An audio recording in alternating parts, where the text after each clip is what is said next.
agradecer a presença de todos vocês aqui no nosso stand. Nós estamos fazendo uma transmissão ao vivo. Eu sou Samara, Product Manager da Topaz Stefanini, e tenho o prazer de trazer a vocês o tema Pagamentos Sem Fronteiras. Aqui a gente vai fazer um bate-papo. Eu trouxe um companheiro para me apoiar nesse bate-papo, que é Fernando Souza, da IBM. Fernando, muito bem-vindo. Obrigada por estar aqui com a gente. Olá, Samara. Muito obrigado pelo convite. Muito obrigado ao time da Topaz. Acho que vai ser um desafio falar de um tema tão extenso, tão complexo, mas que é de interesse de todo mundo, né? Mas vamos fazer o melhor. Verdade, verdade. A gente tem um tema que é novidade aqui no nosso mercado, mas é um tema altamente fomentado a nível aí dos grupos mundiais, seja do G20, sejam das comissões que vêm trabalhando temas ali no BIS, né?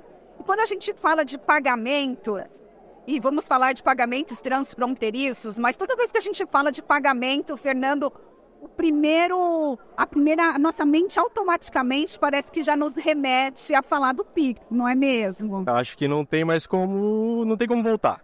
Verdade. Desde que o Pix foi lançado, a adoção foi massiva, o progresso no serviço de pagamentos foi exponencial e a gente vê cada vez mais produtos se modernizando, as pessoas tendo mais acessibilidade a serviços bancários, e acho que a sociedade como um todo, as empresas, têm se beneficiado muito do desenvolvimento do produto em si, né? No último dia 7, isso que você está dizendo é o que a gente vivencia dia a dia com o Pix, né? No último dia 7 agora de junho, quinto dia útil do mês de junho, o Pix bateu novos recordes. Foram 90 bilhões em valor monetário movimentado durante uma janela de 24 horas, com aproximadamente 200 milhões de transações. Então, são recordes em cima de recorde.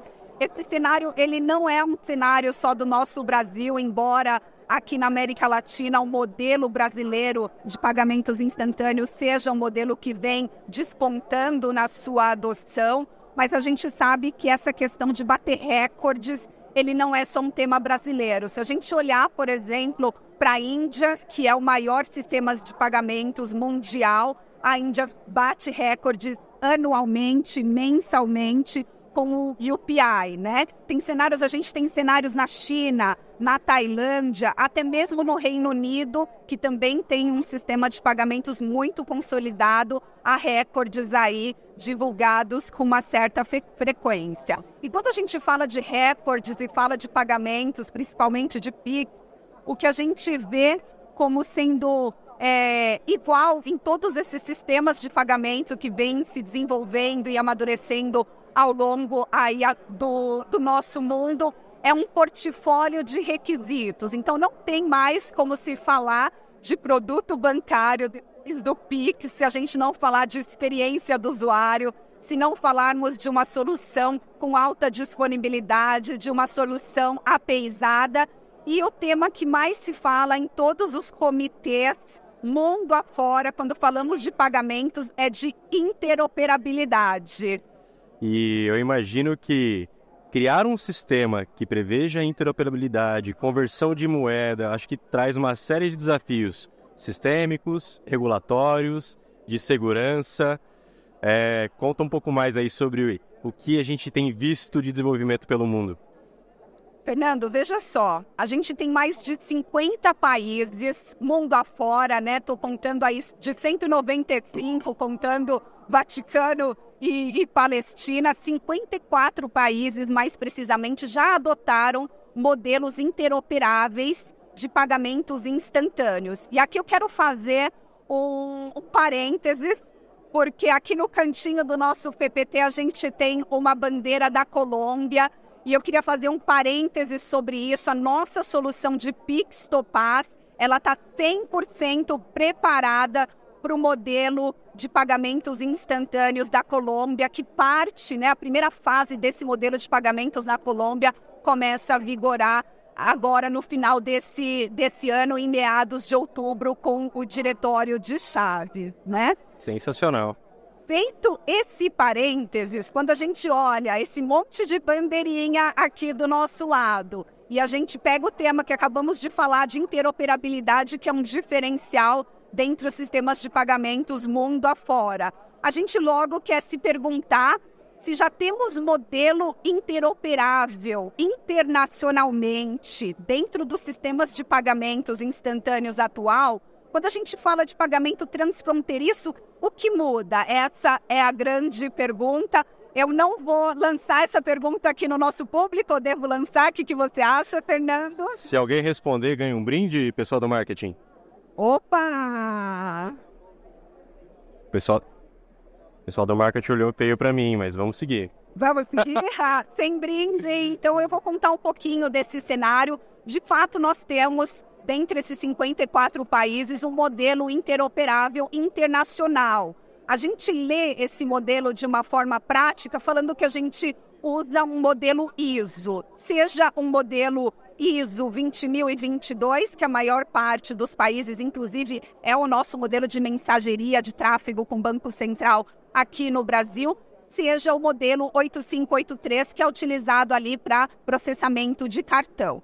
Mas quando falamos de pagamento transfronteiriço, a gente não está falando só de interoperabilidade internacional. A gente está falando de um grupo de outros requisitos para que se possa fazer de forma segura uma transação internacional. Então, imagine, Fernando, você aqui, meu parceiro de bancada no nosso podcast de hoje.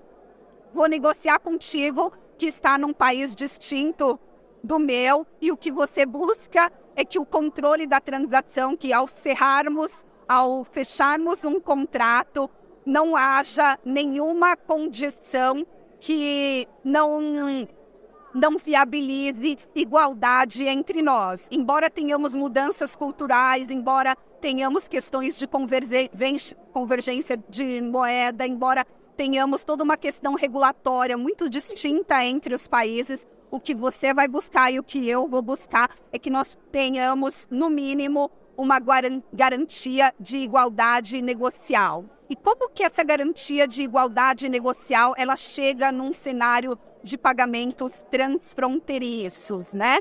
Porque, como eu falei, o mundo está buscando que haja descentralização do controle nesses contratos. Porque se o contrato, não sou eu a dona do contrato, não é você dono do contrato, nós precisamos descentralizar esse controle. Se descentralizamos esse controle, automaticamente, muitas vezes, nós estamos reduzindo intermediários. Se estamos reduzindo intermediários, estamos ou não mais factíveis a cenários de fraude. E como, por final, estamos em fuso horários distintos, é necessário também que a gente tenha alguma possibilidade de execução automática desse contrato ou desse mecanismo de negociação, de modo que se garanta que todas as regras, no momento que estão disponíveis para mim, estão disponíveis para você também, né? O desafio de que a regra, a partir de agora, a regra é o que estabelece se eu confio em você ou não para executar uma transação. E eu acho que estabelecer esses padrões é o grande desafio do momento para que a gente alavanque o negócio, crie, de fato, um modelo escalável e tem toda uma série de desafios de rede que vem a reboque com relação a isso, a evolução do produto. Hoje o Pix está batendo recordes porque a gente aprendeu a confiar no Pix. Com esse novo modelo, toda uma maturidade vai se despender para que a gente passe a confiar no modelo e que a gente também passe a confiar e adotar, criar produtos e a sociedade sentir confiança para escalar o serviço. Acho que temos algumas barreiras ainda pela frente, mas vamos chegar lá, vamos chegar. Quando você diz isso, Fernando, eu logo me lembro dessa imagem aqui de Veneza, né? Uma imagem remota, onde a gente vê uma separação de duas regiões altamente rentáveis em Veneza, São Paulo e São Marco, né? Separadas por um canal. Então, por que eu faço menção a esse tipo de imagem? Porque tivemos o desenvolvimento de pagamentos instantâneos ao redor do mundo de forma local. Cada país tem o seu e ainda existe um grande canal separando para que a gente consiga avançar e fazer transações transfronteiriças com menor custo, com menor burocracia e também tem acesso a mercados mais rentáveis do que hoje a gente opera, né? No final, o que a gente está buscando é como esse exemplo aqui, né, do Grand Canyon em Veneza, buscando construir pontes como a ponte de Rialto, porque temos um propósito comum, que é o propósito de rentabilizar cada vez mais os nossos negócios, né? E se estamos falando de duas regiões distintas, como esse exemplo que a gente trouxe aqui da Itália, e da necessidade de criar pontes para que a gente possa monetizar negócios em âmbito internacional, logo chegam pelo menos duas perguntas.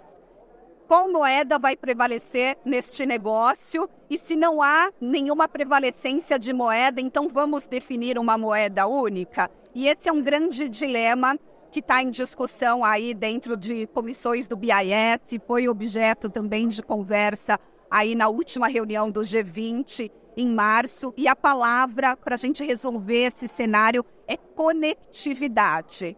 E quando a gente fala de conectividade, antes que você me pergunte, eu já vou lhe dizer, a gente fala de 3 variáveis principais para permitir essa conectividade ou esse pagamento transfronteiriço, atravessar as fronteiras que a gente já tem hoje e que já foram desenvolvidas pelos sistemas, de uma forma ou de outra, desenvolvidas pelos sistemas locais de pagamentos. E segundo o BIS, a gente tem um cenário que é esse aqui que eu trago em tela. É necessário que os países avancem no desenvolvimento da criação de moedas digitais. É necessário que, à medida que esse ambiente de avanço e de criação de moedas digitais, ele se constitua em conjunto também um ambiente de descentralização, de negociação e, por final, nem CDBC e nem uma estrutura de descentralização funcionam bem se a gente não tiver aporte de tecnologia. E aí, para isso, a gente precisa ter rede forte, interligada, para processar todo esse contexto. Perfeito. Eu não tenho nem o que acrescentar aqui. A infraestrutura é parte fundamental. Para isso, os serviços de nuvem hoje, eles vêm cumprindo um papel fundamental para que, além da tecnologia estar disponível para o desenvolvimento da moeda, que a gente tenha mecanismos de segurança para que esse desenvolvimento todo ocorra e para que a gente adote com a mesma intensidade que a gente adotou o Pix esse novo modelo que está por vir. Perfeito. Você já fala um pouquinho desses modelos de segurança e dessa rede interligada para mim, mas eu queria trazer um panorama bem rapidinho da adoção de CDBCs, de Central Banking Digital Currency, ao redor do nosso mundo. Hoje já existem mais de 11 países que adotaram suas moedas digitais. A gente tem 3 grandes projetos acontecendo ao longo do mundo. Então, tem sempre a China puxando ali o continente asiático. Hoje, a China está testando com mais de 260 milhões de pessoas, né? Da sua população de mais de 1 bilhão de pessoas, tem lá mais de 260 milhões testando a moeda, o Yuan da China, em modelo blockchain, em modelo descentralizado. A gente tem também hoje na Europa, puxando toda a zona do euro, o euro digital também, com previsão de ser lançado até 2026. E por final, como é de conhecimento de todo mundo, a gente tem um forte projeto também de desenvolvimento da moeda nacional brasileira, muito provavelmente agora em setembro, segundo a última reunião do Banco Central, agora em setembro, a gente vem a ter alguma novidade. Inicialmente, aqui no Brasil, a nossa moeda digital está trabalhando um modelo em cima de títulos públicos, mas em alinhamentos que nós tivemos com o Banco Central, esse modelo ele vai ser extensivo, inclusive a títulos privados e outros ativos financeiros do mercado brasileiro. Então, o mundo está caminhando, ainda que em alguns cenários ou em alguns continentes um pouquinho mais rápido acerca de CDBC, em outros continentes um pouquinho mais lento, mas estamos avançando nesse cenário. E um dos empecilhos, quando a gente fala de constituir uma moeda digital e fazer negócios transfronteiriços a partir de uma moeda digital, logo se pergunta qual que é a garantia. Além daqueles temas que a gente falou, né? Qual que é a garantia? Como a gente aporta a garantia para negociar nesse tipo de contexto? E aqui já também é pacificado principalmente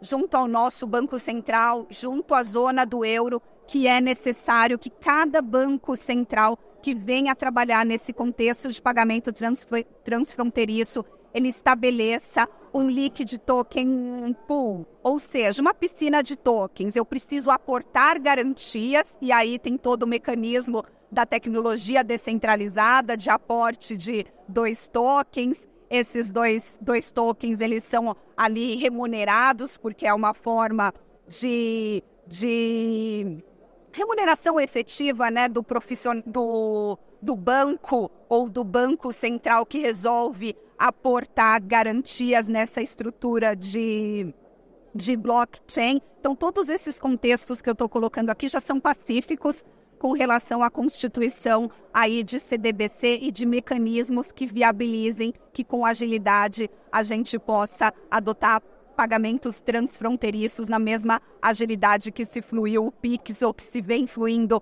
pagamentos instantâneos ao redor do mundo. E aí, como a gente falou, ficam-se os temas de tecnologia, porque nada ocorre se a gente não tiver boa tecnologia rodando. Então, queria te perguntar, agora é minha vez de te perguntar, Fernando, queria saber um pouquinho de qual é o posicionamento da IBM nesse cenário, o que a gente tem de segurança, o que a gente tem de diferencial para um cenário de lançamento de moeda digital ou de DeFi. Não, perfeito. Eu acho que quando a gente fala de... Não estou conseguindo passar.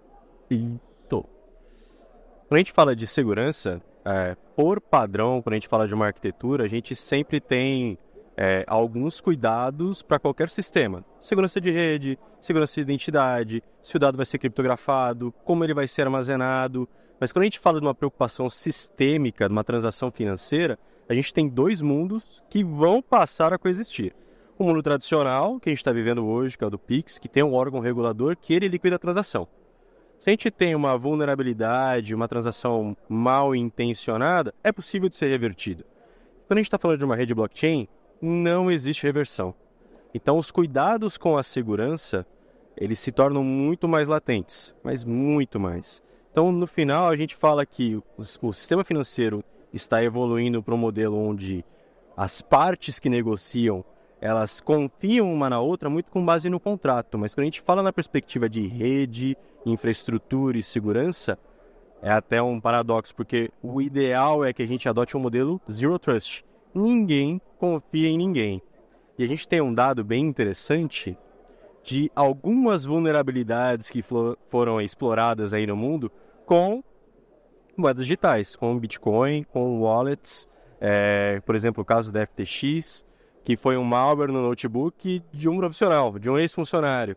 A gente tem caso de tokens que foram fraudados, que estavam numa wallet. A gente tem um caso bem interessante que foi o da Blue Exchange, que eles não tinham cold wallet. Houve uma vulnerabilidade, invadiram o hot wallet e limparam o fundo. Então, a segurança da infraestrutura, a segurança de rede, a escolha dos componentes que vão fazer parte de uma solução para CBDC é fundamental, vai ser super importante para que a gente adote o sistema e que ele seja seguro. Não tem volta. Se a gente executa a transação, ela sendo fidedigna ou não, está executada. E aí vem o grande desafio. Como é que a gente equilibra a inovação e entrega conformidade, gestão de risco e segurança?